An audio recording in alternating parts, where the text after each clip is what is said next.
Hi, Mark here from the Tangibound Podcast Network and host of the flagship show, the Tangibound Podcast. Did you know that we over at Tangibound are always looking for amazing podcasts to promote? And did you also know that we are also proud nerds and geeks of everything from movies, music, gaming, TV shows, and comic books to wrestling, MMA, soccer, and football? Whatever you can nerd or geek out about, we've got it. And if you're interested, we can help you find it. And if you're a show looking for a place to call home, we've got you covered. Side effects may include upset stomach, dizziness, tumors, shakes, and in some rare cases, death from excessive laughter. Though to be fair, it's only sometimes. Other side effects may include diarrhea, gallstones, heart palpitations, and strong desire for cookies on the dark side. Talk to your doctor and visit TangiboundNetwork.com and see if Tangibound Network is right for you.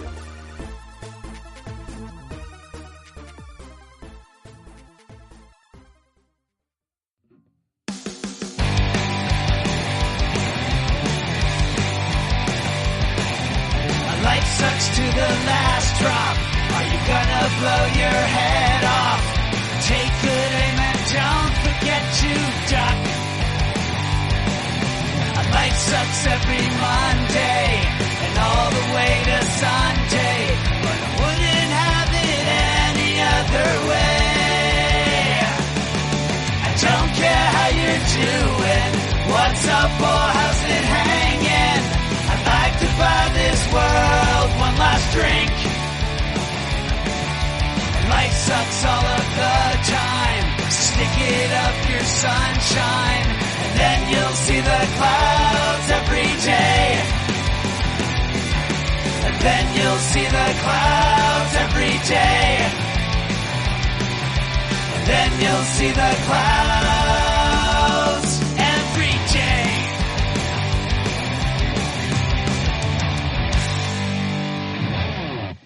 We're not doctors, therapists, trained professionals of any kind, so if you feel you do need help, please reach out and get the help you need.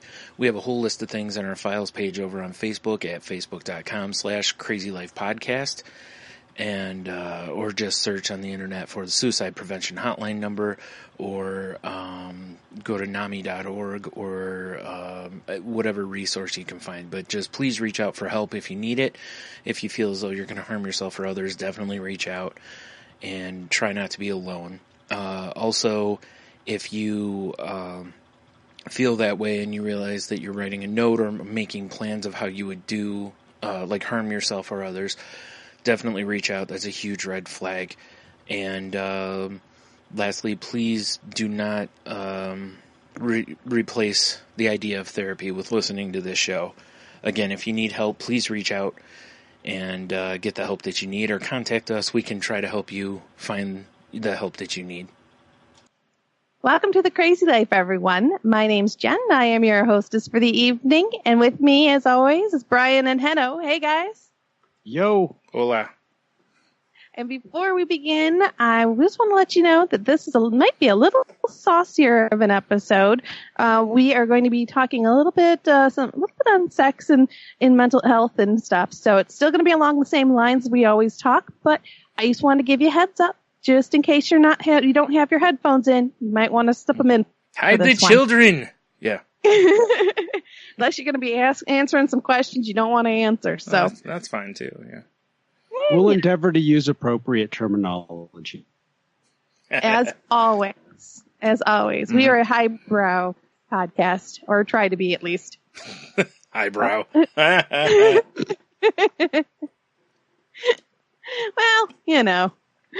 well, as our pinkies are in the air the entire time. Mm-hmm. But yeah, Brian and I both had our pinkies in the air when we were talking about like pooping 2 episodes ago. Mm-hmm. Totally. Clearly. Mm-hmm. Well, that. So, how was your guys' weeks? Who's going first? I'll go first. I got to go back to the doctor this week for, another shot of testosterone. That was a good time. Excellent. I got told a weird story by the nurse assistant. Well, that was horrible. Right? So I told this on Salty Language, but I'll tell it here real quick, which was right before she gives me the shot. She's like, "Are you on aspirin or blood thinners?" And I'm like, "No, And as she's giving me the shot, she's telling me that, like, apparently earlier in the week, or the week before, I think it was, sorry, a guy came in, and he had been coming in for a long time for the shots, and she, gives him the shot as normal, and as she's pulling the needle out, basically blood just starts spraying from his butt cheek. God. Yeah, and she said it was just all over the floor and all the other, and apparently what had happened was he had something happen, and he went in and they had put him on blood thinners earlier in that week. Or something, man. and he didn't tell her. So the lesson here is, if you go on blood thinners, make sure you inform your doctors, nurses, whatever. So, Dude, if the rules change, folks, notify all the players. well, she told me, blood thinners. yeah, she told me, she's like, so now I ask everybody. I was like, yeah, that's probably the right move. It's either that or have a towel handy, cause, like I told Tony, it's similar to, like when you're changing a boy's diaper, you put the next diaper in the way so you don't get hit, Right. Yeah. That's kind of, you just keep a towel there just in case. Just kept imagining a scene from Kill Bill or something. Just Yeah. blood everywhere. She said it was pretty ridiculous. Yeah. I was like, oof, that's no good. So how do you tell the story if you're that guy? You know what I mean? It's like, telling, it's like, yeah, I was bleeding from the butt, and people think it's a whole different, thing than what actually happened, Not just bleeding, but bleeding profusely. Profusely, yeah. Yeah. Oh. So that, and it's funny because I've been to this urologist's office now, 3 or 4 times, and each time I've come out of there laughing. That's kind of cool. There's always something that cracks me up every time I've gone in there. So I, definitely, I mean, not that these shots are bad. They're really not at all bad. They're slightly more painful than having blood drawn from your arm. That's, so whatever. And since it's, in the butt cheek, it's, you don't feel it quite as much, but whatever. I still don't know that I feel a lot different, I go back on the 13th for another one. So it's just, I just kind of got to wait and see how things, work out with it. So hopefully I'll start feeling something different, because it's kind of weird to go get these and just to feel the same. But what are you going to do? Other than that, I haven't really done much this past week. I was trying to think of it. I had therapy, which was nice. I hadn't had therapy since, my MRI. So I get to tell her about that fun. And, just watching your therapist's eyes just almost bug out of their head when you're explaining the panic attack to them. It was kind of funny. But yeah, it was a good session. I walked out of there, even though it wasn't anything negative. Overall, I was pretty much telling her positive things that had happened, and walking out of there, I still felt, I came out of therapy, feeling lighter, feeling like it made a difference for me. So it was nice. It was really weird too, because the session felt way longer than normal. But it wasn't. It was still 45 minutes, but it felt like I was in there an hour and a half. That was the strangest thing to me. But yeah, so that was good. The rest of the week's been, it's been pretty, boring, but good. So that's about it for me, I think. Who's up next? So my week has been pretty standard, pretty boring, I would guess. I had a normal work week, thankfully, which was nice. Good. And I actually got to go home a little early on Saturday night. I got to go home around 10 o'clock, which I normally am there to 4 a.m. So I had about a half a day. Went in on Sunday for just a couple hours. So, not too bad. Not too bad overall. I can definitely feel I'm going through some mood changes again, whether it's because of the weather or what. I mean, my meds are staying the same. for the most part. There's an additional med that he had me on to help with my lows, which it was too much. It was mellowing me out too much. Yeah. So I take that, but I still have something for my lows. I still have something for my highs. And so, that shouldn't have made that big a difference. In fact, I should be seeing a little bit more, feeling things a little bit more, but I don't know. This just doesn't feel the same as whether taking that med away would do. So I'm not really sure what's going on, but just been kind of cranky the last couple of days. Could just be a mood, and that's the difficult part sometimes when dealing with stuff like, mental illness. It's tough to know sometimes when it's the mental illness that's taking place and whether it's something you need to be reactive on, or if it's just a mood swing. I am a woman and we do get them. So, I could just be getting a mood swing, which, it happens. So I'm just going to kind of keep an eye on things for a little bit. It's been a little tougher. Hubs made it through surgery great, like I told you guys before. But with him being home, it's a lot of me and him time that both of people with. We love each other dearly, but as everyone who's married knows, there's only so much togetherness that can happen sometimes. And I'm sure he's ready to kick me out of the house, and is very happy to see me go to work some days. So, just kind of working through all that stuff. But yeah, everything else is good. Nothing too earth shaking. So how about you, Hanno? How you doing? Not bad. I took Thursday off instead of Labor Day, so somebody was there at work covering, and I was going to go do something fun. In the middle of the day on Thursday, all of a sudden, Jax is literally not putting any weight on his back leg. Oh. Uh-oh. And it's not like gimping around. It's like literally he is hopping around on 3 legs, not using the 4th one. And I'm like, okay, what happened? Like, we went for a walk. Everything was fine. And so I'm like, okay, great. And I'm like touching his leg and nothing, no reaction, no pain, nothing. Just won't walk on it.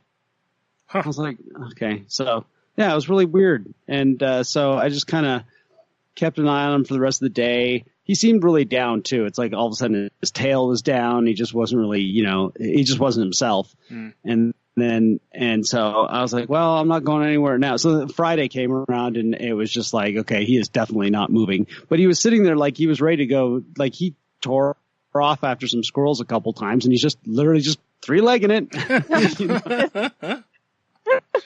All right. Because he does, how like horses have their different ways of moving, and dogs have the same things where it's like he's got his walk, he's got his hop, where he hops with both his back legs, and he was just doing it with, and then he's got his run and that kind of stuff. So, but I had some Rimadyl left over from Bogart's surgery. So main thing I wanted to do is I just wanted to slow him down, get him to quit running around. So I gave him one of those, and and so I just, kind of put off my plans, and I actually ended up having kind of a lazy few days. I did some things around the house that needed to be done, but it kind of just did nothing. And then what was wild is on Sunday he was fine. It's so wild. Yeah, like Saturday he was better. I took him down to the school. I just drove down. I was going to the post office, so I took him down there, and he hopped around and da-da-da. And, he was putting a little bit of weight on it, but nothing major. And then, and Sharon took off for a couple days, and when she came back, she took him out on Sunday, and she's like, yeah, he's running on it just like nothing's wrong. I was like, okay. So, of course, I'm thinking he was working it. I was just going to say he sees you as the mark is what it is. Oh, yeah, absolutely. Yeah. Oh, you think you were going to go somewhere? Yeah. No, you're not. Yeah. Mm-hmm. But I feel better because I just, it's one thing if I knew he did something, or if I knew there was like a cut on his, foot pad or, a nail broken or, whatever, then I'm just like, okay, I'm good. But just having that not knowing was just a bummer. Yeah. So, and then, but it kind of, I don't know, kind of made me relax a little bit and just kind of take it easy. And, just like I said, just do a few things that need to be done, but not, just have like a 3-day weekend and kind of be mellow. And then we went and saw a concert. Sharon and I did. That was really fun. It was like, I don't think we went to a single show last year. And this is the only one for this year. And, had a good time and, just mellow at work. And my win for the week was not buying this bass guitar. After last, I seriously was like, I tend to, as a musician, like they are my tools. Yeah. But I kind of like to earn them. And so I've never been the kind of person that goes and buys the greatest ski gear and goes skiing. Yeah. I'm using used stuff, the hand-me-downs, blah, blah, blah, until I've earned it. Right. And I've always been that way with my instruments too. And I'm playing this real inexpensive, bass made in Indonesia or whatever it is. It's fine. It works. And I've literally had nobody complain. And I'm obviously playing in bands. It's not hindering me, but it's Guitar Month at Sweetwater, and they just have a smoking deal on some stuff. And I'm just like, okay, now's the time to upgrade. Because it's something that I could have, it's like, okay, I can afford this, and I have wanted to get a better bass, because I do know that this, that this is cheap. And so I mean, everyone I show to, oh, that's nice. Oh, what do you think of this? Oh, are you going to get it? Everyone's like, oh, that's awesome. You should get that. And I was like, so close. And I'm like, no, I don't need to. Mm-hmm. Everything's working fine. I don't need it right now. Yeah. And, maybe next week I will, but right now I don't. Right. Good for you. So that was my win. Should have at least because, yeah.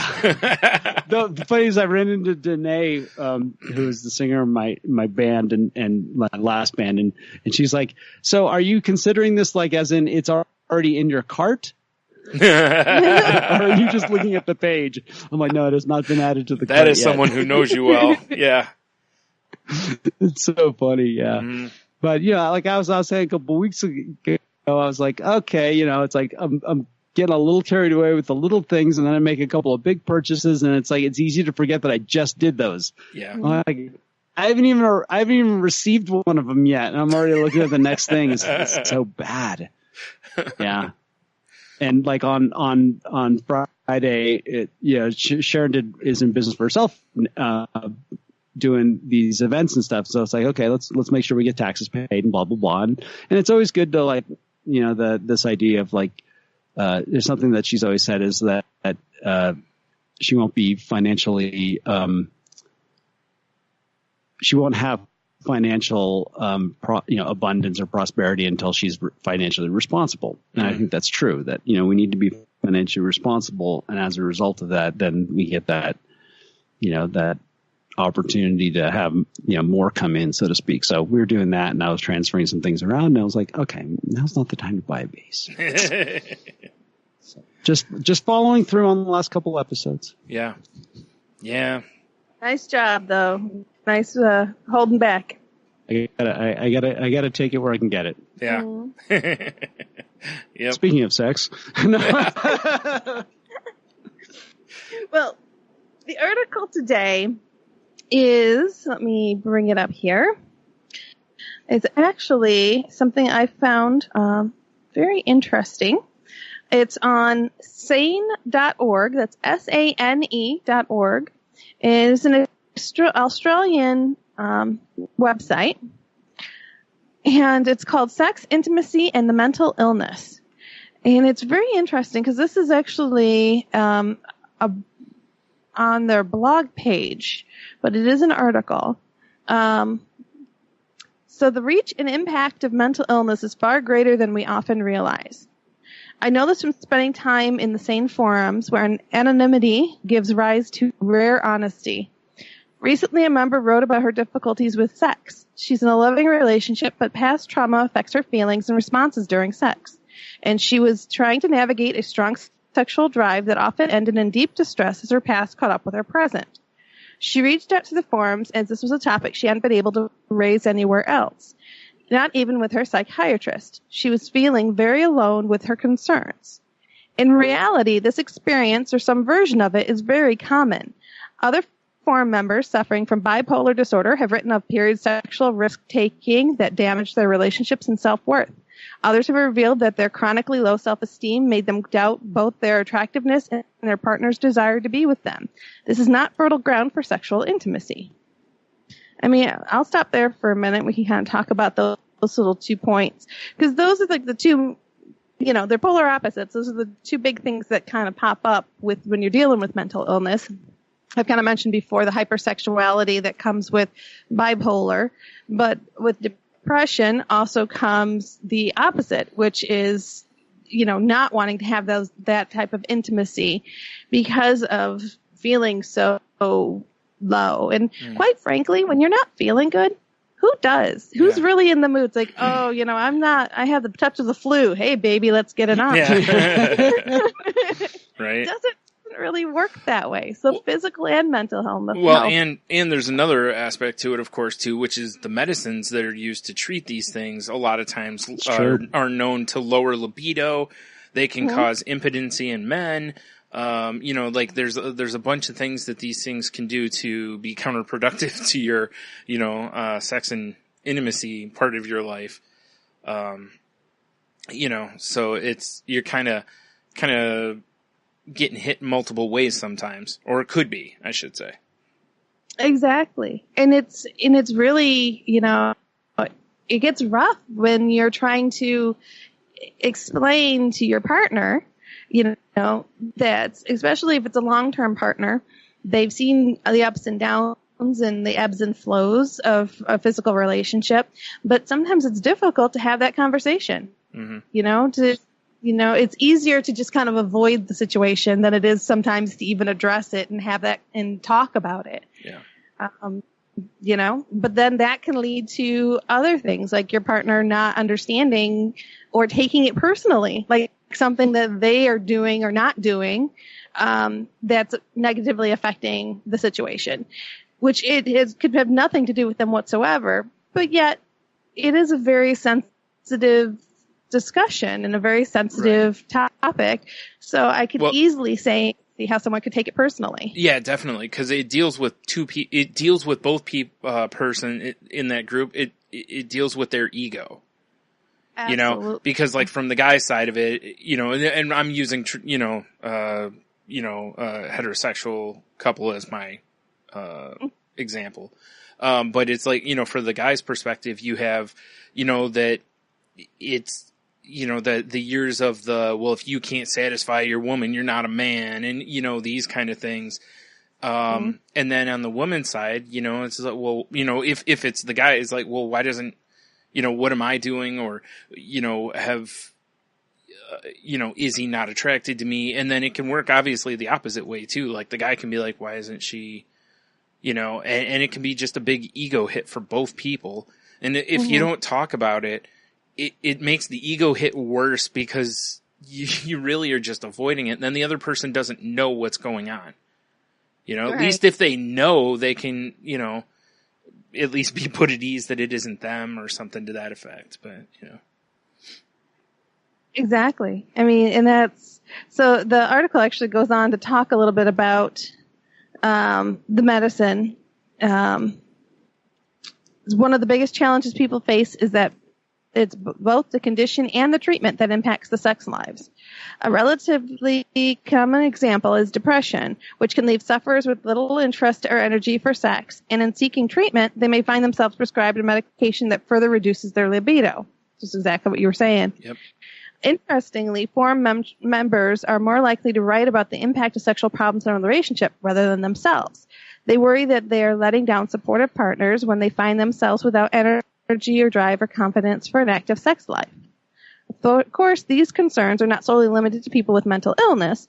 Many long-term relationships experience and ebb and flow in sexual intimacy. However, the compounding factors when mental illness, whether from the condition or the treatment, that can make negotiating these concerns more difficult.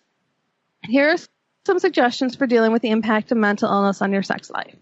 All right, folks, first and foremost, as we always say on here, get the estimate. So request a medication review by a psychiatrist.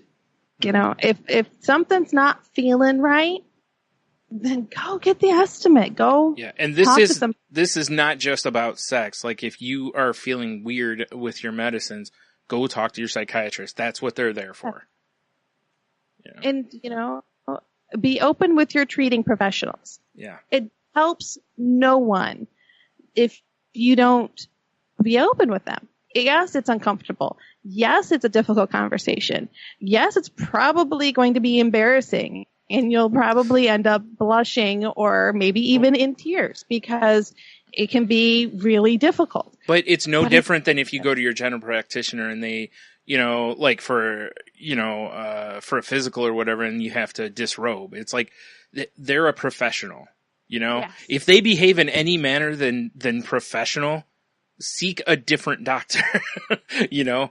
Cause that's the thing is you shouldn't be embarrassed because it's, it's gonna stay right there, you know?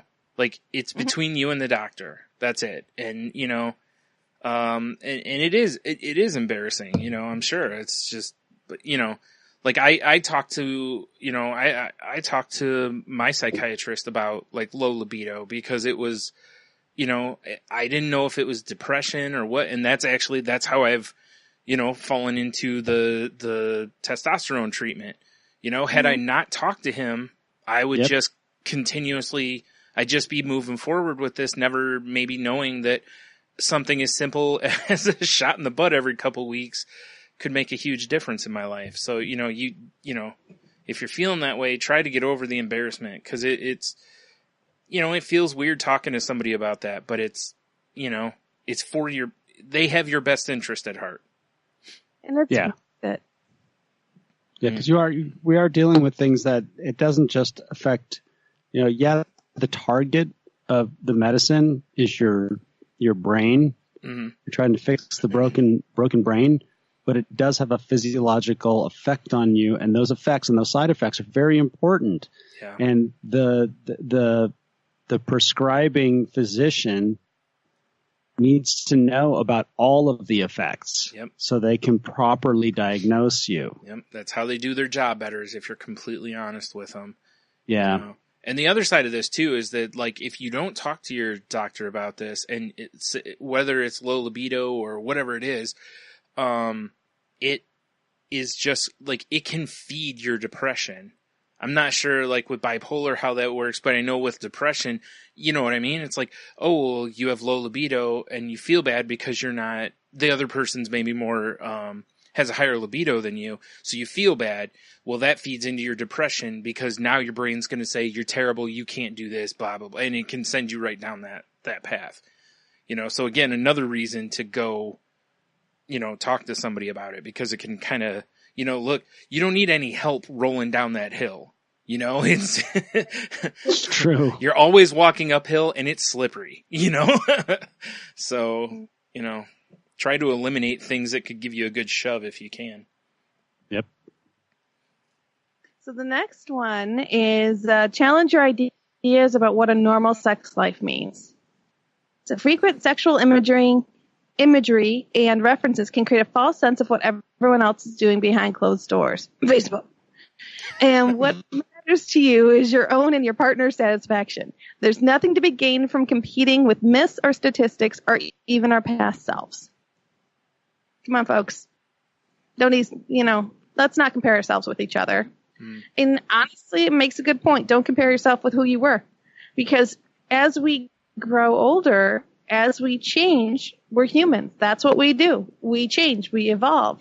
And through every different stage of our lives, we're going to have different sex drives. We're going to have different impacts on our sexuality and how we feel about ourselves, different places in life that we are, the different stresses that are going on. There's so many different factors.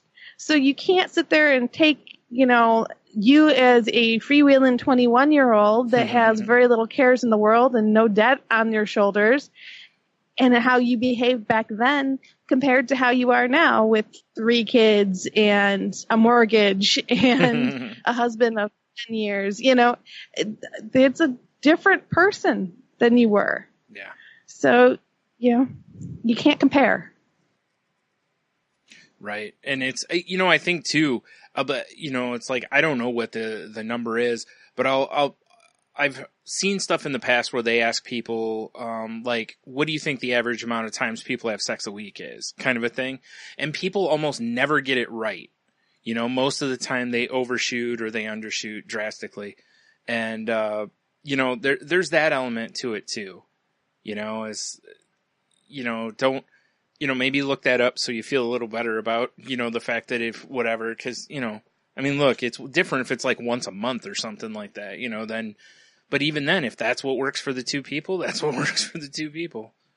Right. And that comedians make jokes about it all the time. Mm-hmm. So the lack of, or, it's a common enough thing that people laugh about it together. So. Yeah. And these, like, I have some friends that are, in kind of swinger lifestyle, and in sharing with them about what, like, the experiences they're having and they're experimenting as a couple is so much fun to hear, because they're people that they're taking that advice and they are ignoring what somebody else would consider normal. And they're finding their own passions, but they're still within the context of their relationship. And I think it's a beautiful thing. Yeah. And the other thing about it, it's a rare thing. It's very difficult to have these types of conversations, a person with their doctor, let alone their partners. I know this is not easy. Most people bury this stuff deep down and they don't deal with it. Yeah. And if you do have an issue, even bringing it up with a doctor, you might want to see a therapist about why you have an issue with it, and because I know for myself, I just wasn't honest with myself for years and years and years. Yeah.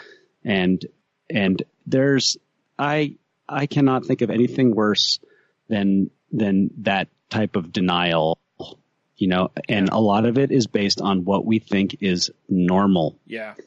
What we consider. Go ahead, Heno. Sorry.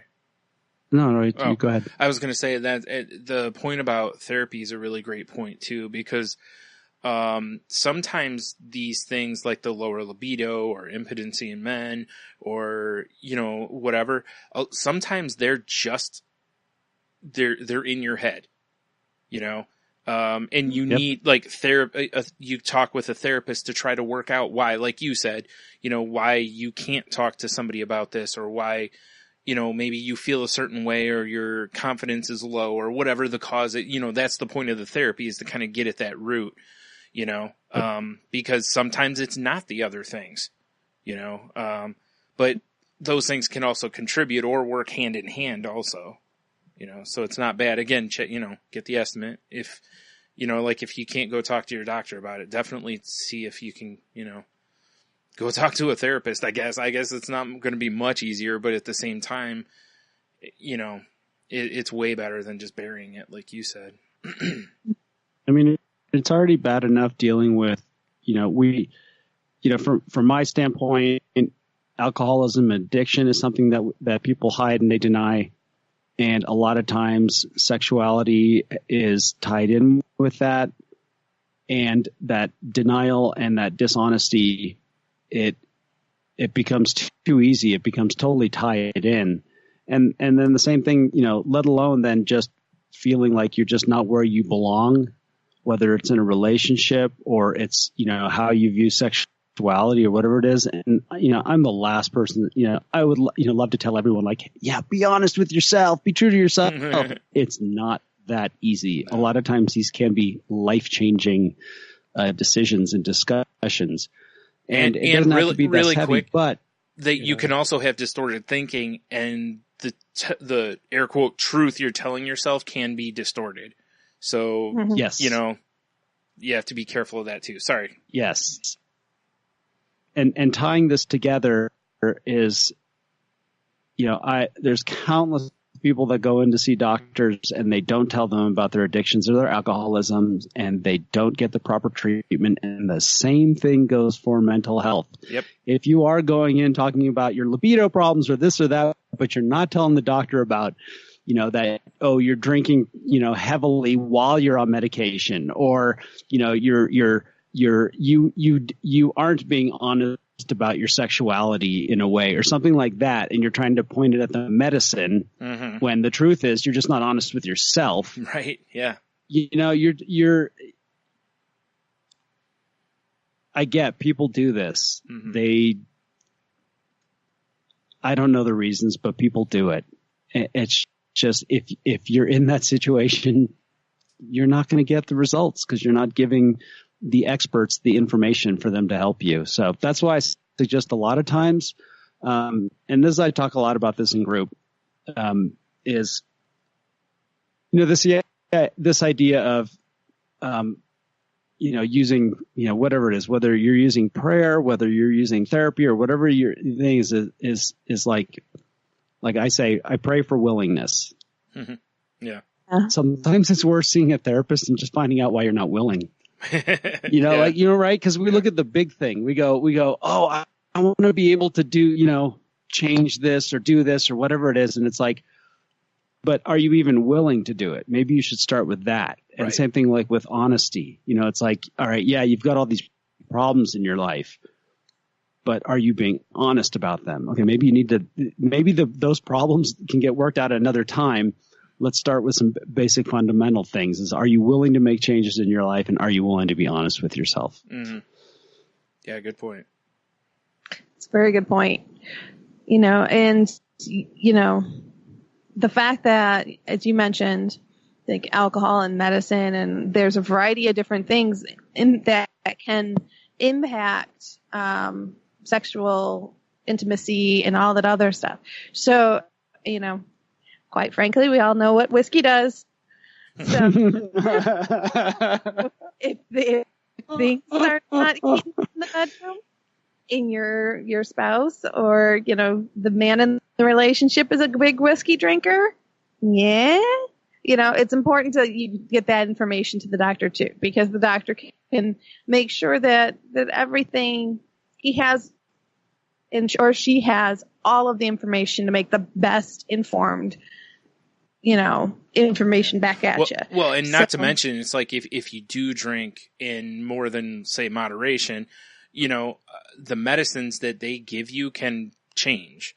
Because if they know you drink a lot, maybe you can't have, obviously you're not going to want, they're going to be careful of things that may thin your blood or cause, you know, those kind of issues. You know, so again, being honest with your doctor allows you to get the best treatment overall. And again, much like being embarrassed about, you know, whatever, talking to your doctor, it's like, it's the same thing with the, you know, whether you drink a lot or you know, smoke weed or whatever it is that you do that you don't want to admit to the doctor. It's like, they're not going to run outside and start broadcasting it. You know, they need to know so they can do their job. That's the reason. Yep.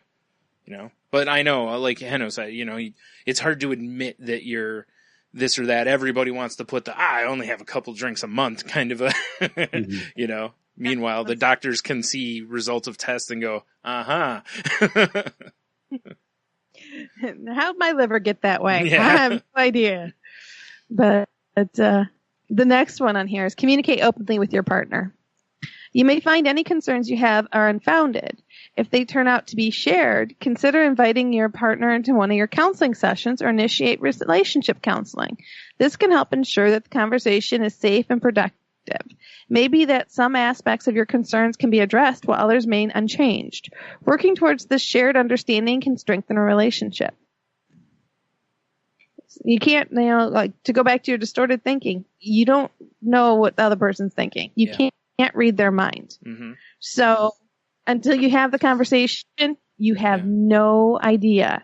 Maybe they're in the same boat that you are. Yeah. Maybe they want the same things that you do. Mm-hmm. You know, you don't know until you have that conversation. Yeah. Or like I said, you know, the other person could be beating themselves up because they think they've done something to cause it, and just being open and honest with them would alleviate those concerns. Or maybe not 100%, but at least, you know, you could try to, you know, I can't think of the word, but, you know, let them know that they're not the reason for it or whatever. I mean, unless they are the reason, you know, then that's a different talk, but.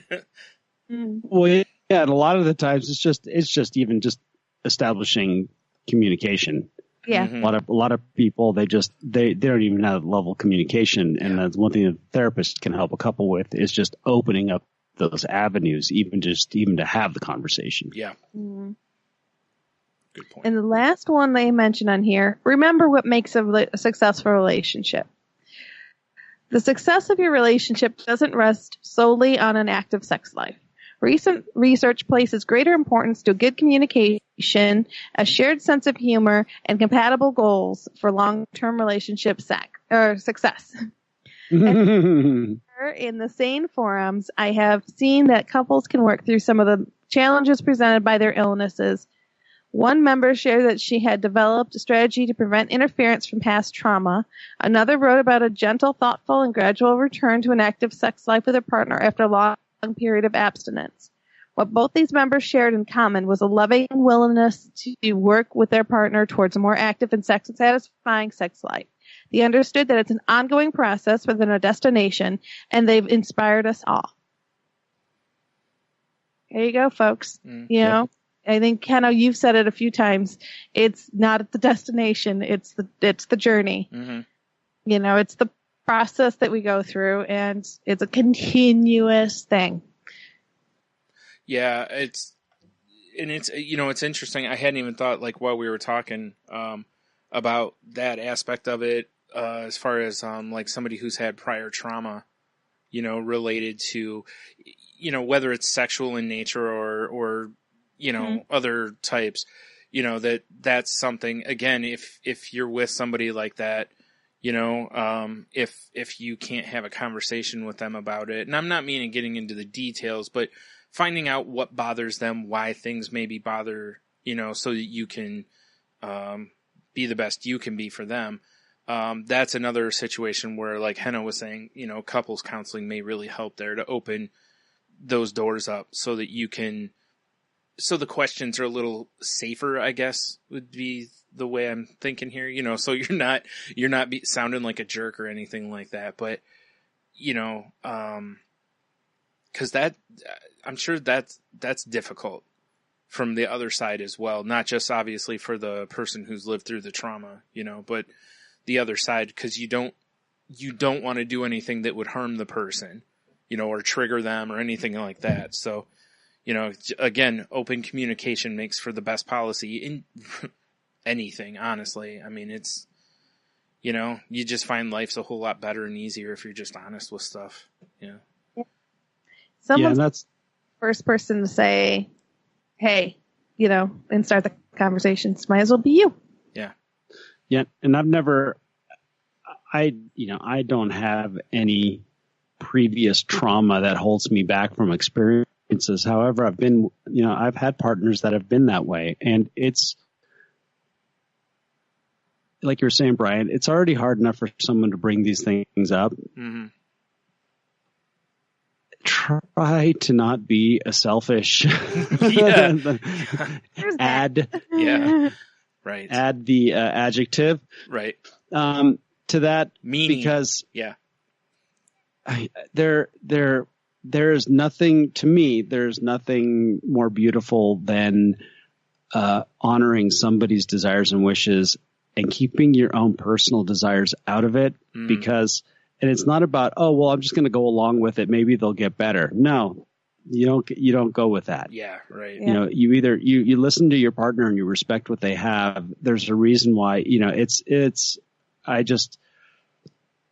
if you're not willing to do that, then you're just going to be more trauma to somebody. Mm-hmm. And I just, just, it's been one of the greatest gifts for me in my sobriety is to learn to listen to people and respect them and honor their wants and needs. And especially when it comes to something like that, because people go through experiences and they're not easily forgotten. Yeah. Yeah. And yes, we all get the heat of passion is no excuse for leaving your freaking brain and your compassion at the door. Yeah. There's none, Yeah. and that's why for myself, getting into alternative lifestyles has made me more aware of it, because a lot of lifestyles deal more with the idea. If you're pushing limits, you need to have a lot of conversation. Yeah, right. And there's a lot of rules involved. Mm-hmm. And those rules have these ideas of rules, though they sound strange at first, they make more sense than ever in a quote unquote vanilla lifestyle, because it's just basic communication, boundaries, what you like, what you don't like, listening. It's all the same. Yeah. It's just in alternative lifestyles, it's a little more extreme. And if you're pushing, pain limits and those kind of things like that, there needs to be some extreme communication. And especially in that world, any sort of mind altering, whether it's drugs or alcohol, or, even excited states of mind from, like, I would add, someone's mania to that. Yeah. Like I would now myself, I don't know how many times I may have been with someone that maybe was in a manic state. Yeah. Yeah. And to me now, I look at it as no different as taking advantage of somebody that is high or, or drunk or whatever it is. Like I would feel real reluctant about that. Yeah. I would have to know that person very well and have a lot of trust, with that regard. Sure. And so I want to bring that up just from that standpoint of that trauma is, that idea of we should be helping people have better experiences and move further away from their traumatic experiences, not add to them. Yeah. It's like, it's worth it. If you have a difficult time having conversations like this, talk to somebody. You can talk to me. I'll tell you everything. Yeah. Well, that's a good point though, because even before, like, some of these things, like if you have a friend you can talk to them if you have to. There's all sorts of chat things. You can hide behind usernames on different websites. There's all sorts of stuff like that you can talk a little bit, but, ultimately make sure you're having the conversation with the people you need to have the conversation with, doctors, your partner, or whatever, whoever is the relevant party or parties. Yeah. But yeah, I think I would go for just about for all of us. We've all said it before, and we will say it as many times as you guys need to hear it. We are all here for you. So reach out to us. You want to talk? We're more than happy to be listening ears and maybe even give you some advice if we have some to share. Yeah. I was going to say, that's been essentially the nature of the podcast is we've all been, pretty open on here. Us knowing each other, we all know there's things that, don't end up on the podcast, but, at the same time, I've had quite a few people say, wow, I can't believe how open you guys are. So that's, like you said, we always tell you how you can reach us if you want to, if you, just want to talk or whatever, we're around. But again, saying the other thing, we're not doctors, we're not trained professionals, we're not therapists. Right. So, even though we've been through whatever we've been through, make sure you're doing what's right for you, which is, again, having those conversations with your doctors, with your spouse or partner or whatever, whatever term you want to use there, Exactly. So since we talked about it, it's a perfect segue. If you'd like to continue the conversation with us, if you'd like to reach out to us, you can reach me on Twitter at Jen's Crazy Life, but Jen with a G, or Ditz with the Tits, DITZ, WITDTITS, if I can spell. You can also reach the podcast at the Crazy Life podcast.webly.com. You can also reach us via email at the Crazy Life podcast@outlook.com. And you, Heno, how can they reach you? You can find me on Twitter at Ida Heno, and you can find me on Facebook at Heno Heiter. And Brian, how can they find you? You can also find the show on Twitter at the Crazy Life Pod, where I post when new episodes go up. You can find me on Twitter at Stunami. You can find my other podcast, Salty Language, at salty_language or at saltylanguage.com. That show is very not safe for work, so be careful where you listen to it and who you listen to it around. You can also find this show's Facebook group over at facebook.com/group/crazylifepodcast. So come over and come join us. Join us. I've been pulling some like articles I'm going to start posting on there on our Twitter page to, nice. For people to see and maybe start a conversation or two, hopefully. But yeah, you can find us, anywhere that you find podcasts. We've probably got something there, We're part of the Tangent-Bound Network, which can be found at tangentboundnetwork.com. We would really appreciate it if you're using, however you get this podcast, if they have a rate, review, and subscribe type options, please use those. It helps us move up in algorithms and we get to, more visibility in searches and blah, blah, blah. Or if the podcast app you're using just has like or share options, we'd appreciate it if you'd share our posts, whether it's within the app or on Twitter or Facebook or wherever. We would greatly appreciate it. And again, reach out to somebody, talk to, your friends that have been going through a tough time, but also talk to the ones that, tell you that they're fine, because a lot of times those are the ones that aren't. And on the same note, this whole podcast, a lot of it has been about, communication, talking with somebody. So, reach out to your partner, and have these conversations if you need to. Or, if you're embarrassed to go to the doctor, talk to your partner first. Maybe they can, help you with that, help you be less embarrassed about it or what have you. So, do all that kind of stuff because, it's just good to be open and.